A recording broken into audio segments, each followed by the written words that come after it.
Time management. Oh, okay. That's a good one. Real good one. All right. I'm going to mute everybody except for me. One here. Okay. Okay. So Todd put in time management. And I really love this subject. And the reason that I do is because, let's face it, you cannot manage time, right? We think we can manage time. We can't.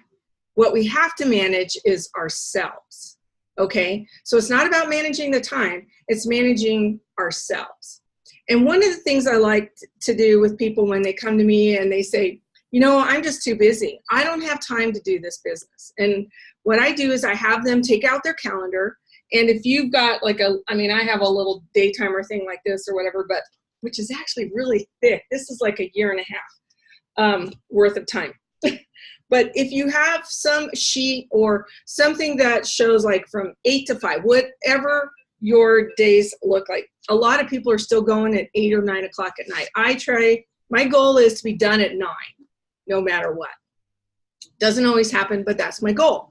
So what I want you to do is write down on the calendar all the times you can't work on your longevity. Okay? I've got this time, I've got this amount of time, I've got drive time. Now drive time you might be able to incorporate, but maybe you say, like Todd just shared, that he's got an hour's drive, right? From wherever it is that he's coming from. And so you write down all the times that you can't do longevity. What's real interesting is how many hours will kind of come out of that. And you start going, oh, well, I guess on Tuesdays, I have 2 hours that I could work on longevity. And when you do this, you have to commit to it just like it's a doctor's appointment, okay? How many times you get asked to do something and you're like, oh, can't go, I got a doctor's appointment. So that's how you have to treat your longevity time. Like it's that big of a deal. It's that big of a commitment, you know, dentist appointment, or, you know, you got to go to a kid's event or whatever. So when the part of it is managing yourself and committing that time to yourself, okay? Committing that time to you doing your business. Does that make sense? Yeah. Once you start looking at that, you're going to say, oh, I've got 4 hours on Saturdays. I've got 2 hours during, you know, a Tuesday and a Thursday. Now, you have to remember, there's some things where you're going to jump on a Zoom, or, you know, you're going to be doing a training like this, or you have other things. So make sure that time commitment is also in there as part of, you know, you're committed. I've got a dentist appointment. I'm not going to miss it. It took me 3 months to put this dentist appointment together. Does anybody have any questions around that?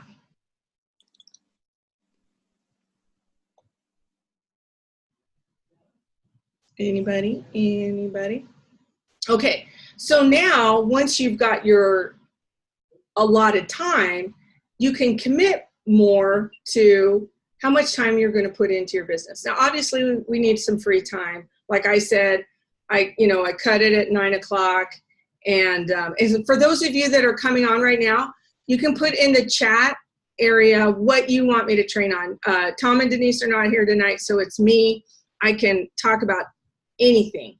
So Todd was so gracious to put in time management, and so that's what we're talking about right now. And what I told him is, you can't really manage time. You have to manage yourself, right? And so it's kind of an oxymoron.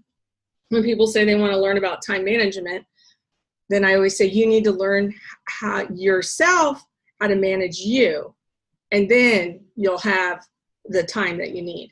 Now, when you put in, you say, I'm committing this many hours to my business.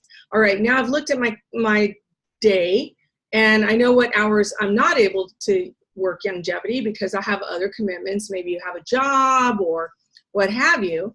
And plus the other thing is, you want to give yourself some free time. You want to give yourself, like my husband, he works all day. I'm away from the home. I want to have time with my husband. So there's certain nights I don't schedule things. On Wednesday night, I don't schedule anything. I have a Zoom. We're doing that University Live Zoom training right now. And then After that, I hang out with my husband. We go to dinner or we do something. So have those kind of things in there too, so that you're not completely alienating, if your spouse isn't doing this, or your significant other or partner or what have you, then you want to make sure that in your daily schedule that you have time for them as well. Okay, does that help anybody? Does anybody have any questions around that? Dr. Lisa, or no, Mandrew, hold on, let me unmute you. Okay, go ahead. That's a good. What's that? That's good. That's good. Do you like that? Yeah. Good. Okay, anybody else have anything they want to? You can unmute yourself or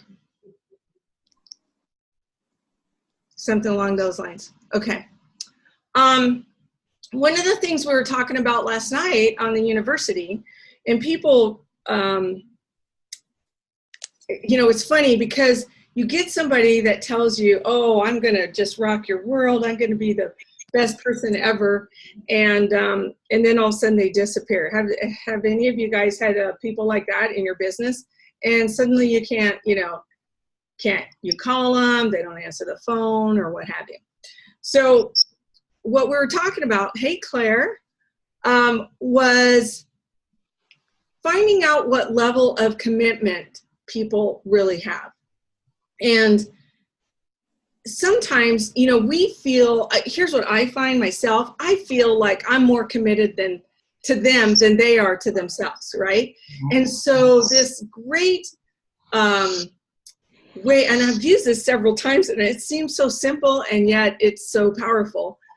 But talking with someone, and they tell you they want to do the products, or, you've sat with people that are like, yeah, I need to make more money. Now they know they have the option of longevity and what have you. And again, it goes back to how serious are you? On a scale of 1 to 10. Have you guys ever used that, the 1 to 10 scale? Because it's such a telltale, and Claire's kind of smiling there a little bit, because we talked about how to go about saying this. So, say Claire told me that she had all these health issues, and I'm like, Claire, for a year you've been telling me you have all these health issues, and I'm ready. I got something that I can help you with. But on a scale of 1 to 10, really, how committed are you? And it's interesting because if they can't tell you they're a 10, right? Could you say you were a 10? 3. Right. A what? A 3? Is that what you said? 3. Right. And you know what? Seriously, I have asked people this, and they've like, maybe a 5. Then are they ready? They're not ready yet. They need to know more. And you can say, this is what I think is cheesy, and I don't do this. But so, what would have to happen to get you to a 10 or a 3 or a 5 or whatever? And I never really use that. But, I just find out that, hey, if you're at a 5 right now, and I know you have these health issues, and it doesn't sound like you're all that committed, because all of you that have had health issues and gotten on longevity, it's bigger than just getting on the nutrients, right? You've got to eat different. You've got to want it more than you want that chocolate cake. Like, Tom was saying now, do I love that chocolate cake as much as I love my grandkids? And so it is a big commitment. And for people to come in and you don't get that commitment, they'll come in, they'll try the products for a month, and they're done, right? Or you keep calling them, well, you were on an auto ship, and now you're not on an auto ship anymore. Well, but the thing was, they were well before they even got started. And we can talk people in to go ahead and doing it and getting the products and everything, but the retention's not going to be there because they're not committed. And it's the same way in the business. Okay. So you're telling me, like, I know Jane is committed. How do I know? Because she shows up. She shows up. She shows up to the Zooms. She shows up to the training. She shows up to the meetings. But guess what? I bet even if Jenna didn't ask her as a 1 to 10 commitment, she knew in her mind that she was at a high level. Would that be fair to say for you, Jen? Yes. Talk about that a little bit, because where you were at, and when Jenna talked to you, Where was your mind? Well, and I got really committed because I got to see Dr. Wallach speak in Longmont at Jenna's invitation and came out of there so fired up. And I haven't felt passionate about much of anything for probably 2 years. And I came out of that meeting and I was raring to go. And I decided too, it feels so good to be committed to something and passionate about something for a change. So, and my personality is kind of all or nothing, let's go or don't. Play big or go home. Yeah. And you feel good every morning when you wake up because you know you have a purpose and you know you're doing something. Excuse me. Yes. Choking on my own spit here. Yeah, thanks for that. Does anybody else have a story around that where they knew they were really committed? I mean, because all of you guys that are here are committed, right? At a certain level, you're committed. I mean, Rock's here, and I see Daniel and Claire. That's a beautiful picture. And Robert Estes, I know all of you guys are committed. But before you got to that committed stage, you might have been at a 5, or you might have been at a 3, or you might have been, you know, at maybe a 7. Okay, I had somebody that came in at a 7, and you know what? He's still on auto ship and he's still taking the products. But people that weren't all that committed, they start asking you all these questions. They're just trying to avoid the commitment side. So we don't stop loving those people, right? We keep loving on them, but they're just not ready yet. They're just not ready to make the commitment, whether it's to buying the products every month or it's, you know, building the business, showing up for the meetings, committing to going to the, you know, leadership mastery, or committing to going to the conventions. And, you know, it's one of those things because I've got, you know, several people going to the conventions and I can almost pick out which ones will go and which ones won't. And why some of them go because they mostly go for the product. That's what they want to learn. And then the other ones go because they want to learn about the business. Okay. All right. So for those of you just kind of coming in, Tom's not here tonight, so you got me, but I'm training on whatever you guys want me to train on. So if you want to put something, oh, Todd, okay. Go ahead, Todd, what do you got? I get frustrated because I got 5 different customers that will use the products, but they refuse to go on and make their own orders. And then I get a call because they got a double up order because I didn't get in to change their orders. Am I doing the right thing by continually talking to them, making sure they got what they're getting for that? I mean, or do I just let them go? Well, all right. So here's one thing that was a hard lesson for me to learn, but somebody shared this with me. And they said, you get what you allow. Okay. So basically, you've allowed these people to have you commit to doing this for them. Is that correct? Yeah. And I'll admit it, I got a few people like that, you know, that call me and go, can you please change my order? You know, because they're not good on the computer. Yeah. So are any of these people they're claiming they're not good on the computer? No, they just say they don't have time getting in and they don't understand it. And I've tried to explain to them, while I'm on the phone trying to show them what to do, I'm walking them through what I'm going through. They're seeing the same thing. Mm-hmm. And then the next month again, oh, I got a double order. I mean, I don't really want to do this if I'm going to keep getting the same thing. But that's not what you want to keep doing. You know, that's not what this business is about, yeah. Right? So, I kind of need their $8, though, you know? Well, that's what I was going to say. Then you have to decide if you're going to commit to that. Again, you know, like I said, I mean, I have a few people I've had to help out, and I had to commit to myself and say, okay, I'm okay helping Judy. She's like 70 some odd years old, doesn't use a computer. I told her to call me, but she knows she has to call me in time before her order goes out. If it ships and it's got the wrong stuff, then she's got to take responsibility for that. So, you know, that's kind of what you need to do, is maybe say, you know, okay, here, I understand you guys have a hard time understanding this, but here's what I need from you. I need you to call me a week before your order if you need to change anything. And I'll commit to helping you if you commit to doing that. So that might be a way, because I understand that you've got volume there. You don't want to get rid of that volume, right? Okay, does that help you guys on that? Because we probably all get stuck into something along those lines. But you got to, you know, it's a partnership here.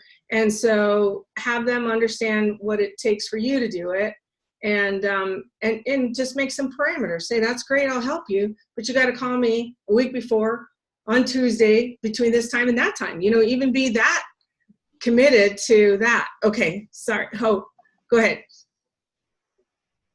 Mandru? Yeah.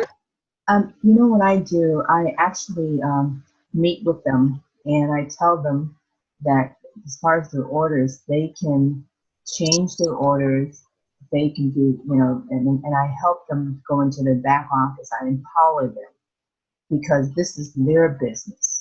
Right. And so what I try to do with them is, you know, like today, I have quite a few nurses that I've signed up, and today I'm teaching them how to move orders and, you know, get their volume and things like that. So I'm building relationships with them. It's not once in a while. And so these people, you know, I've been in the business 5 years now, and I'm actually, you know, I spend time with them, and like I said, some of them, they weren't very computer savvy, but now they're better now. And so I have the patience to do that. And it does take patience to do that. And like I said, we are building a relationship with people. Yeah, I don't know, Todd. These people are they a little bit older? They're not capable of really. They're just customers. They don't want anything to do with the business. And I know I need customers as well as business builders, so I'll take whatever I can get. Yep. There you go.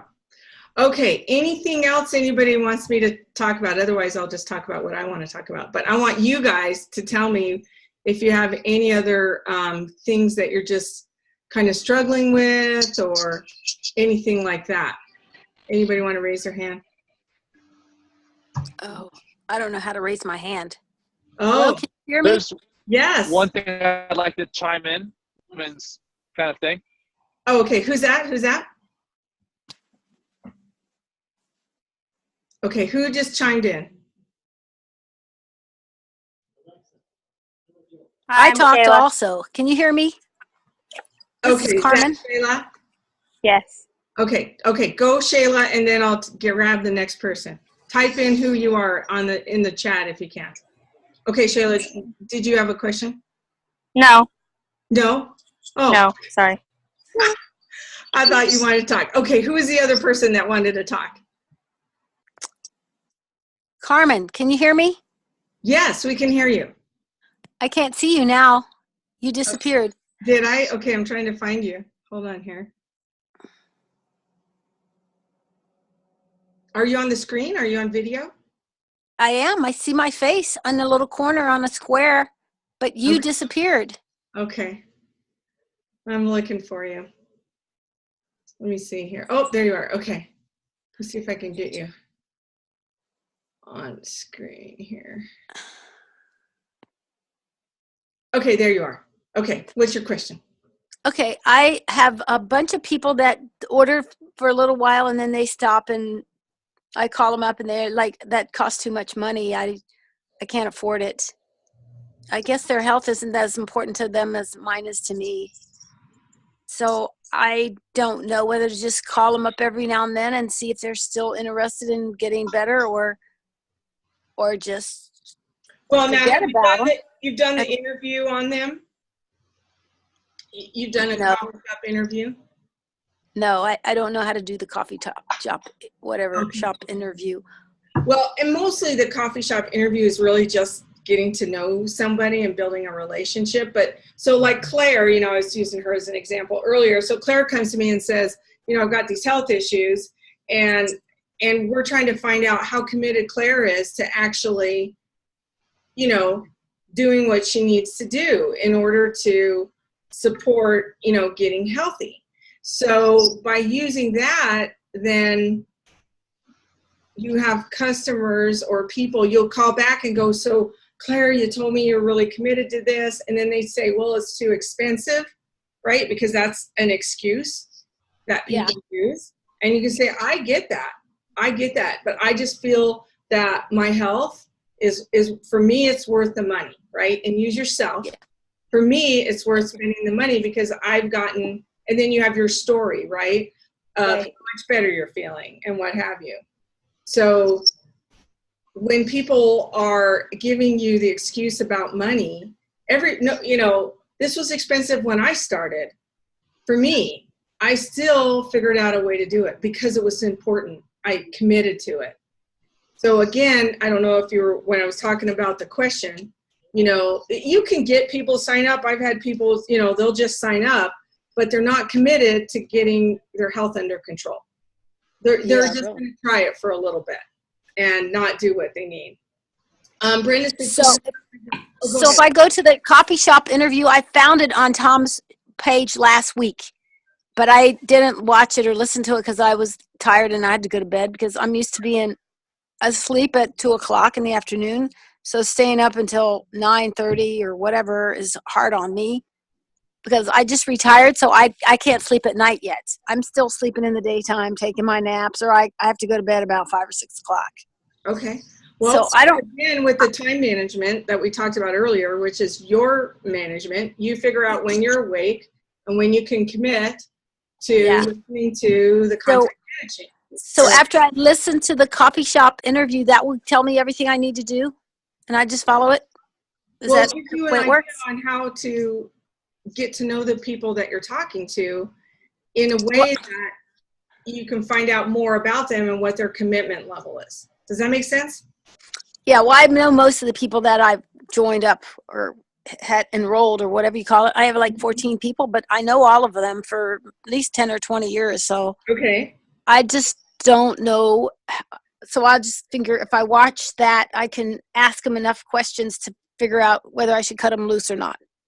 Yeah, I mean, you still want to love on them, right? Love Yeah. like crazy and then love more. So, you still want to keep in touch with them and touch base with them and see how they're doing. You don't want to, make them feel guilty that they're not getting the products. But at the same time, they just want to know that you still care about them, whether they're buying or not. And eventually, if it becomes important to them, then they will start ordering the products again. And I've had people do that. So Okay, cool. Coffee shop interview just helps you create a relationship. And Robin Tanner wrote on here, this is a line you can use, is like, I know how you feel. I felt the same way. I felt like they were expensive. I felt like those products were expensive. But once I started getting my health back, I realized that They were worth it. they were worth it. Yeah, exactly. Yeah, for sure. So, Okay, thank you. Oh, and then Daniel Rhymes has a great little link on here for the CSI process. So if you want to audible it, he's made a link that you can listen to him explaining why you do the CSI. And I got to admit that it's awesome. He did a great job, and it really gives a good representation of what it's just like an audio reading of the CSI. So if you And what CSI? That's the coffee shop interview. Oh, okay. All right, cool. Okay. All right, thank you. Perfect. Okay, anybody else?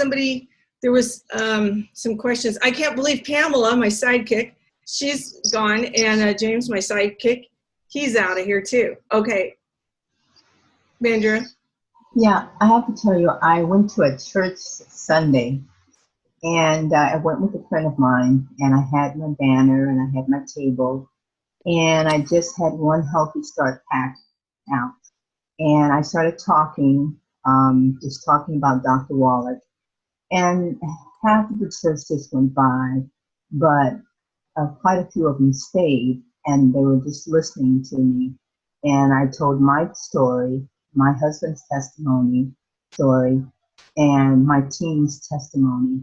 And, some people were saying, is it expensive? So what we did, we actually put a survey together, and I had each one of them fill it out. And I asked them if they were, interested in better health, better wealth. And out of, I'd say there were about 30 people we had signed the list. 5 of them ended up ordering because I'm going down to Longevity tomorrow. I live in California. So that was a blessing and that was a success. But we took our time and sat with these people. Dr. Wall, that catalog keeps getting thicker and thicker. There's something in there for everybody. Yeah. Okay. So that's the way I look at it. Yeah, no, you're right. And that, finding where we can serve people the best. And again, it's not our agenda. It's not us who is selling them something. We're finding out what people want. And so sometimes, I have sat with somebody that their health is so bad, but they're interested in the coffee or they're interested in the jewelry. So I can't sell them nutrition because that's not where they're at right now. That's not what they're looking for. They're looking for something else. And, it's another thing too about, Tom's always saying everybody's always running up to him with some kind of weight loss product, right? So interviewing people with your eyes versus interviewing people with conversation and getting to know them. Okay, I didn't see if anybody else had any other questions or anything that they wanted to put out there. Anybody? Been dying. Who else? I heard something. How about inviting? How are you guys doing with inviting people to come and see your presentation or people coming? Oh, Beth was on the call last night. We talked a lot about inviting people and how to get them to come, to show up. And again, the commitment level of, okay, wait a minute. Brenda says, can you repeat the conversation about managing customers' accounts? What was that? Are you talking about with Todd? And he was talking about that he had several people that he was supporting. Is that what you're talking about? You know what, Brenda, this is going to be recorded. So maybe you could go back and listen to the recording. I'll put it up on Masters, but I'm not exactly sure which conversation that you were talking about because we talked about Todd supporting his customers by placing orders for them and being committed to that. Oh, okay, so that part. Okay, so basically Todd's going to talk to each one of these people and set up some criteria around that he's going to be willing to place the orders. However, they've got to commit to giving him a call and changing it maybe a week before their order ships, and he'll be available for them during a certain time or whatever. But it's got to be something that it's a win-win for both parties, right? Right now it sounds like Todd's losing and they're winning. So we want to set it up so that he can also feel good about supporting people. Like I have a lady that, and I've kind of trained, right? Because again, what I was talking about was we get what we allow. And so she knows she's got to get a hold of me before her order ships on the 14th every month if she wants to make any changes, because she doesn't know how to get on the computer or any of that. So anyway, but did somebody have something? Or is somebody just coughing? Somebody's just coughing. Okay. So I wanted to talk about inviting, because I think a lot of times this goes with our belief level. Do you really, really believe that what's going on here, that we can really do it, that you can really do it? Do you really believe that? And it's not about inviting somebody to a meeting, because how many people are in meetings all day and they don't want to go to a meeting? But Jane wants to meet some really cool people, right? Some people that have a lot of energy, that have a lot of passion, that are out there playing it bigger. And so, oh my goodness, I forgot. We do have the first of the month call. So anyway, I'm going to let you guys go because we need to go do that. But I can't remember. I think we posted on Masters of Enrollment Facebook page.